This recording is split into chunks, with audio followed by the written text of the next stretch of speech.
விஜயபுரம்ன்ற கிராமத்துல கண்ணாயிரம் பிரியாணி கடை வச்சிருந்தாரு. என்னங்க சுத்தமா கூட்டமே காணோம். இதே மாதிரி போனா எப்படிங்க? தொழிலையாவது மாத்தணும் சொன்னா கேட்க மாட்டேன்றீங்க.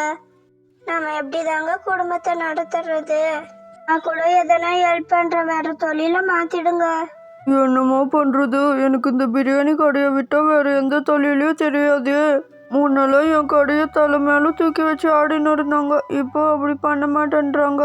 ஐயோ கேள்வி, இந்த ஆள் கடைக்கு எதுக்குன்னு வந்த? எனக்கு இங்க வேணாம் பிரியாணி.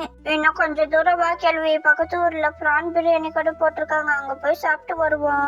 சூப்பரா இருக்கும். இல்லனா நீ இங்கே உக்காந்து சாப்பிடு, எனக்கு காசை மட்டும் கொடு, நான் போய் அந்த கடையில சாப்பிட்டு வந்துடுறேன். என்னாலலாம் இந்த ஆறி போன பிரியாணி இங்க உக்காந்து சாப்பிட முடியாது. கொஞ்சம் சொன்னா புரிஞ்சுக்கோயப்பா, என்னால முடியல, காலெல்லாம் ஒரே வலி. உன்கிட்ட காசு கொடுத்தா நீ தொலைச்சிடுவ, அப்புறம் உங்க அம்மா என்னதான் திட்டுவா. அதெல்லாம் இல்ல, இங்கே உட்காந்து சாப்பிடு. ஏன்பா ஒரே ஒரு சிக்கன் பிரியாணி எனக்கு மட்டும் பார்சல் பண்ணி கொடுத்துருப்பா, எனக்கெல்லாம் ஒண்ணும் வேணாம். கொஞ்சம் சீக்கிரமா கொடுப்பா, கால் ஒரே வலி. இப்பெல்லாம் புதுசா வகை வகையா பிரியாணி வந்ததும் என் பிரியாணி இந்த ஊர்க்காரங்களுக்கெல்லாம் சீப்பா இருக்கு.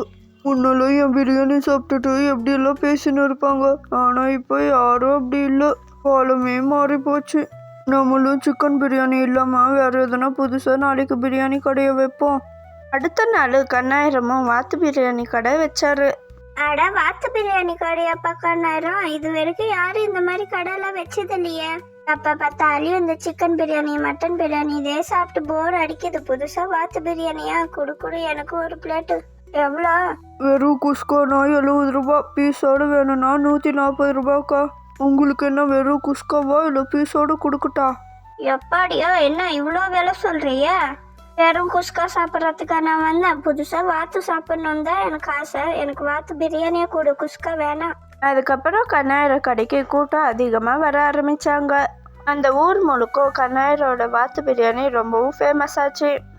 ஏன்பா எனக்கு ஒரு வாத்து பிரியாணி கொடுப்பா.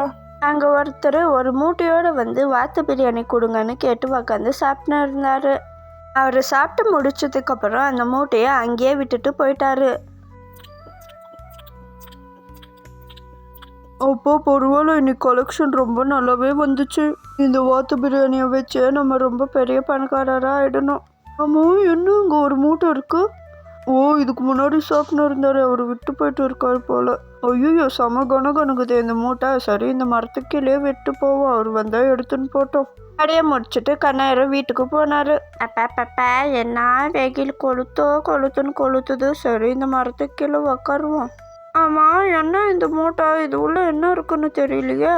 அட என்னப்பா இது, இந்த மூட்டைக்குள்ள ஃபுல்லா தங்கமா இருக்கு. ஆஹா, அடிச்சதுரா ஜாக் பாட்டு. இந்த மூட்டையை வச்சு எப்படின்னா பெரிய ஆள் ஆயிட வேண்டியதுதான். இதை இப்பயே விற்று காசு வாங்கிட வேண்டியதுதான். இவரு பொன்னுசாமி. இவர் ரொம்பவும் பேராசை பிடிச்சவரு. இவரு அடகு கடை வச்சிருக்காரு.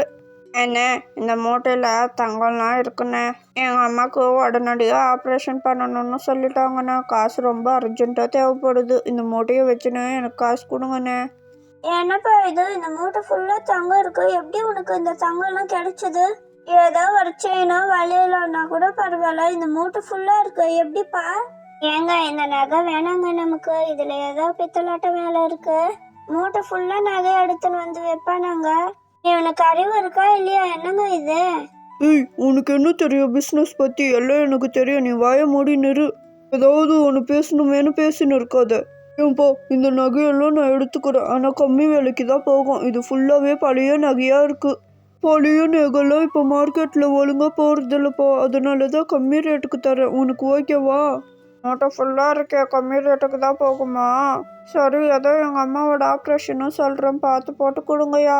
ரொம்பவும் கஷ்டப்படுறோம் நாங்கள்.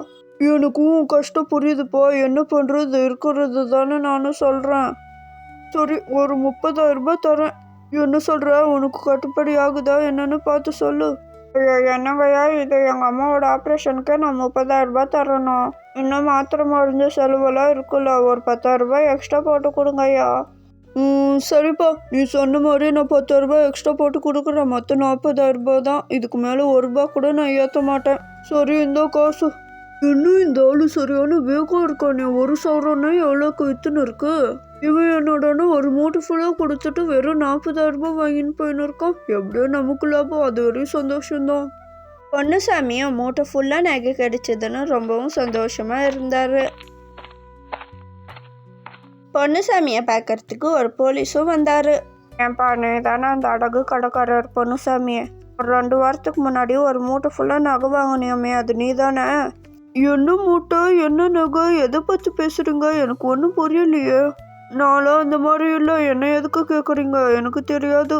ஆஹா, இவன் யாருன்னு உனக்கு தெரியுதா? மொத்த கோயில் நகையை இவன் எடுத்துன்னு வந்து உன்கிட்ட கொடுத்துருக்கான். அதை வாங்கினா நீ காசு கொடுத்துருக்க, அப்படி தானே?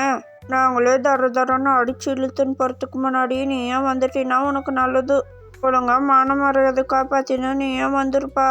ஐயோ, என்னை மன்னிச்சிடுங்க சார். நான் தான் வாங்கினேன், எனக்கு தெரியாது இந்த மாதிரியெல்லாம் இருக்கணும். இவன் கம்மி காசுக்கு வாங்கின்னு போகும்போதே நான் சந்தேகப்பட்டேன். என்ன பண்ணுறதுன்னு நான் வாங்கிட்டேன், என்னை மன்னிச்சிடுங்க. நான் வேணும்னா அந்த நகையை திரும்பி கொடுத்துட்றேன். என்னை விட்டுருங்க. என்னை போலீஸ் ஸ்டேஷனுக்கெல்லாம் கூட்டின்னு போகாதீங்க சார். அதெல்லாம் இல்லைப்பா, நீ வந்ததா ஆகணும். வந்துரு ஒழுங்கா. ராசப்பட்டா கடைசியில் இப்படி தான் நடக்கும்.